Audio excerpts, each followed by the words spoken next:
Welcome into another episode of Steve B Sports. I am your host, Steve Brennan. Today we have a very special guest, owner and creator of Ard Bodies Fitness in Deltona, Florida, Mr. David Ard. How you doing, my man? Doing great, Steve. How Good, about yourself, good. man? How about yourself? I'm doing well. All But right. whoa, what is that right there? That is an extremely large Florida Gators tattoo. There's got to be some sort of story behind that. Nobody just puts that on them. Yeah, there's a good story behind it. Back in 07, I got in a motorcycle accident. Had road rash everywhere. This was one of the areas in which I did get some pretty serious damage. And if you look deep into the colors here, you can actually tell what the road rash was. Right. Several months went by. A lot of people kept asking me what that was about. Skin pigmentation came up quite a bit, and I just got tired of answering the question, what is this scar about? Well, here you go. Came up with an idea back in 07, 08 when Gators were winning those national championships. I just vouched that I would get a tattoo put on my body somewhere if we won a national championship that year. Thank you, Tim Tebow, for that. Absolutely. But yeah, I had to figure out where I was going to put it. Got tired of being asked questions about this thing. So I had a good buddy of mine that just started to become a tattooist. It was really good, just getting off his feet. This is his third tattoo from the beginning of his career. It's pretty inoculate. Yeah. We just came up with this idea, wanted to cover it. We started drawing on it. Honestly, it seems like a perfect way to take something that was a tragedy and turn it into a triumph, honestly. It's pretty cool. You covered it up, and it represents your personality. That's Well, exactly Dave, what it's about. more than a decade ago, you were running a successful construction business in the Florida sun, had to be hot. Yep. Then you drop it all, decide to go to school for sports medicine. What led to that? All right, 07, here we go with that year again. On top of the motorcycle accident, the economy crashed, if y'all remember that. Okay, so work was starting to dwindle away. All my contractors were filing bankruptcy, moving away to other states. So work was almost at a standstill for me. Had no income going on, being hurt, being on my back for almost an entire year. I had to come up with something, Steve. I had to come up with something.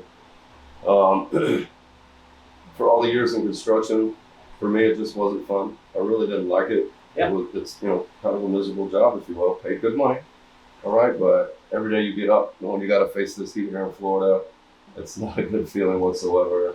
Wanted a new start, a new spark in life. Yep. And so pretty much that. I was coming out of LA Fitness when it first opened up in Orange City. Came out of there right after a good workout. Listened to the radio. Commercial came on from Kaiser University, talking about, do you want to be your own personal trainer, be your own business, be your own boss? I was like, man, I never thought about that before. So very interesting. Took down a number, called them up, set up an orientation for the next day. 2 hours deep into it, I knew that's what I wanted to do. It was just, I need a life change. Let's do this thing. And after I filled out paperwork, next day they said, hey, you're approved. Come on in. Let's get started. And just went from there. That's amazing. So what led you to graduate? Okay, so we're done with school. What led to getting your own personal training studio? Let's just go back to being your own boss, dude. Being your own boss. I didn't want to work for one of these gyms. I knew I had more potential than that, and just to be an employee. Did not want to be in that position for sure. Getting paid by the hour, getting told what to do, yada yada. How was I going to figure out how to start a place? Where was I going to find a place to start a business? Right. No better place than your own home. I have no overhead here. Okay, I didn't have to lease out somewhere and have that cost, that expense as well. Looking at this Smith machine right here, that's where it all started. This is a friend of mine that actually just did not want the machine anymore. He wasn't using it. I was like, hey, I'll take that off your hands. Brought it in here. As I was finishing up college, I would come home every day and practice different exercises and whatnot. And from there, I was like, hey, why not turn the garage into a gym? Makes it feel a lot more personal, which is what people want to feel. You want to feel comfortable whenever you're working out. For sure. So running a business isn't always fun and glorious. No. What challenges have you faced running your own personal training studio? Well, the biggest challenge is location. Steve, we're in Deltona. This is a residential area. We're not in the city like Orange City, DeBerry, the land. There's not as much, people cycling through here. It's very hard to get noticed. Very hard. I can't advertise. I can't put a sign up, nothing like that. So people don't even really know I'm here unless they see, across the back I have my Word of mouth has got to be one of your best ways to go. big time. Absolutely. I learned that in construction as well. So. Well, being in the fitness industry, you got to practice what you preach, and we all know that. Mhm. You know, Mhm. what has been some of the challenges to maintaining a healthy lifestyle? Oh goodness, where do you want me to start there, man? Just go with diet, just like everybody's issue. I mean, how hard is it to control what it is that you eat? Okay, you really have to make it a way of life. That's the honest truth to it all. You just got to know what the goods and the bads are for you, and habits. Let's just go with habits. You know, Yeah. everybody loves their sweets. Everybody loves the pizzas, the hamburgers, all that stuff that you want to eat and see everybody else eating around you, but you got to be the person that says no to all that.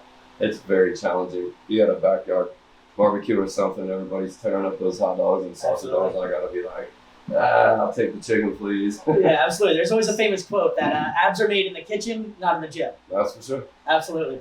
Well, what we're here at Our Bodies Fitness in the studio in here. Mhm. What kind of clients does Our Bodies cater to? Wow. Any and all. That's the best way I can answer that. Any Yeah. and all. From 13 to 66. Doesn't matter your age, size, condition, health condition. My degree helped me understand every situation for every individual, no matter what the condition is, to be able to train them. So there's no limits here. Absolutely. Well, I know you mentioned your degree. So do you have any other specific certifications or anything for training? Of course, you have to in this industry. NASM, NASM, National Academy of Sports Medicine. Okay. Okay, represents my degree as well. It's one of the most, if not, I think it's compared to ACSM as The highest American College accredited. of Exercise. Yeah. Those two are like the highest accredited certifications you can get. Absolutely. And this one, I chose them specifically just because of their broadness. You can branch off. You can learn more about weight loss. You can learn more about flexibility, things like that. ACSM didn't offer that, so I Right. went with them because you can also grow from it. So, Right, and you already mentioned before flexibility. Flexibility is a big part with running a business, running and training. mhm. What kind of flexibility or what kind of especially training do we do in here in Our Bodies Fitness? Specialty training, isolation movements. I want to use that word isolation. I like to target the muscle that you're actually trying to train. Okay, if it is abs, here we go. If you're trying to be specific to that area, it's very important that you position your body in certain ways in which you're getting the full effect of the exercise. Not just running through 1,000 sit-ups, but actually putting you on the floor, making sure you understand what the pelvic floor is all about in your hip area, Right. understanding what the navel is, understanding proper contractions, tempo, of course, Right.